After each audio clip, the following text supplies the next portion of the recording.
It's definitely going to be a very busy 10 days ahead, kicking off with a random trip to Melbourne to continue to follow the journey of Nathan Carnage Corbett. He's a world Muay Thai champion, and we've pretty much followed Nathan around the world. Some huge fights in Sweden, in Brisbane, in Sydney, the Gold Coast, and now for the first time down in Melbourne. So that's the plan, and while I'm down here I'll catch up with the guys from Freestate. If you happen to see the video clip of the guys rocking out on the balcony on the Gold Coast, it's definitely something special. So they're the only two things I've pretty much got lined up. Everything else will be spontaneous, which is kind of how the web show's been since day one. But I've got a massive idea, pretty much my dream idea for the year 2010, so I'm going to spend the rest of the year putting it in motion, and that is the things I've been doing, which is traveling around the world, filming with people, getting their stories, editing and uploading on the same day, so it's kind of like live footage, same day footage. And I've been traveling around by myself with a home video camera making the show, and there's been some magic moments so far, and here's just some of the examples. And this is James Woods, which just blows me away, who's a fantastic actor, been in some amazing films. I'm just sitting here having a... Yeah, and we bugged him, and look what happens. Kidnapping. So sitting here at LAX, having a bad night because my flight's been delayed, but then one of my all-time heroes walks by, and that is the man I've always wanted to interview actually in boxing, which is Roy Jones Jr. Roy, how you doing? What's up, man? How you doing? I'm good. Backstage at the Southport RSL, Jimmy Barnes, how you doing, man? Pretty damn good. Good to be back on the coast? Always good to be on the coast. Well, that was going to be my next question. Like, do you have advice for young people out there, and forgetting it's music or anything in life, what would you say to young people about getting out there and chasing dreams? I think you got to have a fire in your belly.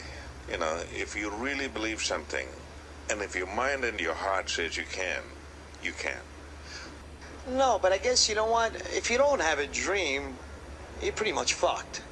But you can do anything. LA at Vinny's place, a special guest. Hello, Vanity. Hello. Why don't you tell everyone out there a little bit about you?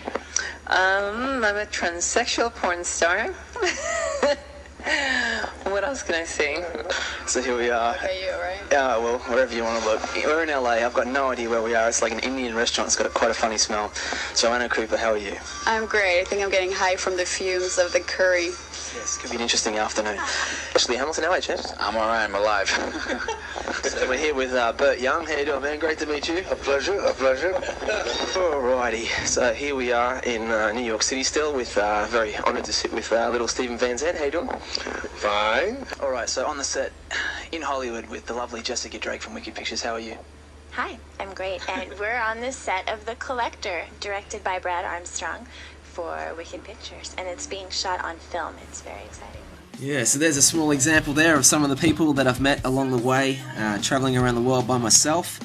When I was working at the radio station, I just sort of saved my money and go on all these trips, and they're kind of self-funded, pretty much everything. I've had some small investment from people helping me out, but it's just awesome cruising around, whether you're on the back of a moped filming in Amsterdam or doing the same thing, the back of the moped and shooting in Paris, where I've just been recently.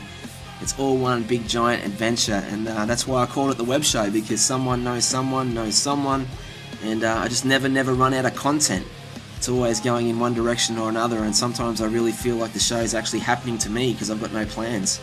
I don't set out to try and capture anything, it just happens. But it's kicking off this 10-day adventure on the 29th of May there, Friday, the front page of the Gold Coast Bulletin. The random adventure to go down and film in Melbourne with Nathan for a few days. I'll capture the fight, and then from then on, I really don't know. But once I've got the camera with me, I just wake up every day and see what's going to happen. So it's a 10-day challenge. I've set myself to film a clip every single day and just see what happens, and then pitch it to the big companies of the world for the massive idea I've got next year for 2010. And if I can get some of these companies behind the show, I really think that anything's possible, and it can go global, and who's to say how many millions of people can check it out, because it's about the people of the world. So hopefully it'll work out. That's what I'm setting my mind on. Going to work really hard until then to get it going. It's a multimedia concept using the social networking sites like Facebook and MySpace and YouTube. That's how I get a lot of the interviews, actually, through MySpace and even now Facebook. I haven't joined the Twitter revolution yet, but I'm sure I'll get on there. But that's pretty much what it's been since day one, with the home video camera, just working things out, putting them online so people can see instantly on sites like YouTube, and even being online and booking a ticket and then booking the hotel. Base Backpackers at St Kilda, that's where I'm staying for the first night. But that's pretty much it. When I'm away, I've got the home video camera like that one there and my MacBook, and the show gets made once the footage is in there. So thanks for checking this clip out. I've got a 10-day challenge ahead, and I better get stuck into it.